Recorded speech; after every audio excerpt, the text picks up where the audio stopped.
তো বন্ধুরা ওয়েলকাম করছি এই চ্যানেলের আরও একটা নতুন ভিডিওতে। সো এই ভিডিওতে কিন্তু মোহনবাগান এবং নর্থ ইস্ট ইউনাইটেডের মধ্যে ডুরান্ড কাপের ফাইনাল ম্যাচ সম্পর্কে একটু ডিটেলসে ডিসকাস করব। এবং এই যে ম্যাচটা মোহনবাগান কিন্তু হেরে গেল ফাইনালে, অ্যান্ড এই ব্যাপারটা নিয়ে কিন্তু একটু ছোটোভাবে ডিটেলসে ডিসকাস করব, কোন জায়গাটাতে হারলো মোহনবাগান সেই সম্পর্কে। তো ভিডিওটা স্কিপ না করে সম্পূর্ণ দেখতে থাকো।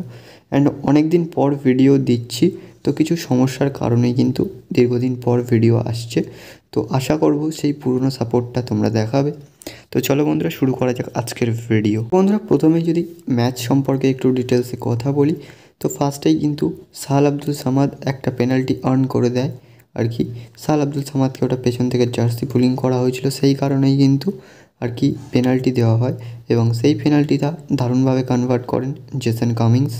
এবং এর পরবর্তীতে অবশ্যই দারুণভাবে কনভার্ট করার পর সাহাল আব্দুল সামাদ ফার্স্ট হাফের একদম শেষের দিকে কিন্তু একটা লিস্টন কোলাসোর একটা দুরন্ত গতিতে বেরিয়ে গিয়েছিল এবং সেই বলটা সাহাল আব্দুল সামাদকে পাস করায়। সাহাল আব্দুল সামাদ একটা দুরন্ত ফিনিশ করে কিন্তু, এবং মোহনবাগান কিন্তু 2-0 গোলের লিড পেয়ে যায়। তো এই জায়গাটা অবধি ঠিক ছিল।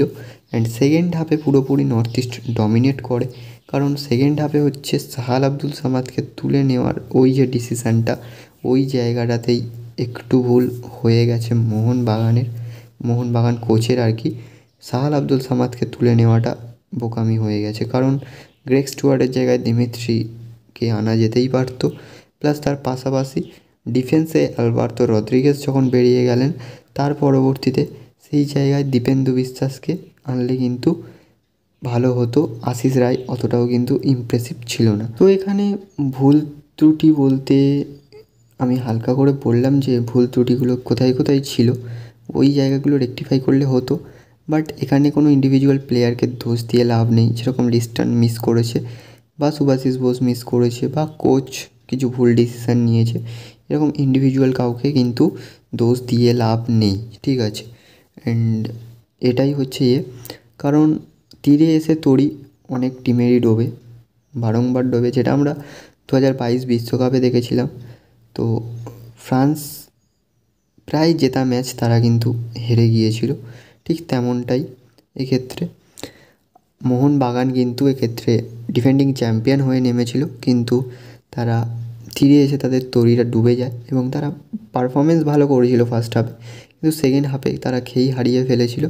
এবং নর্থ ইস্ট তারা কিন্তু ফার্স্ট কোনো ট্রফি জিতলো আফটার 10 ইয়ার্স, মানে 10 বছর পর কিন্তু নর্থ ইস্ট একটা ট্রফি স্বাদ পেল।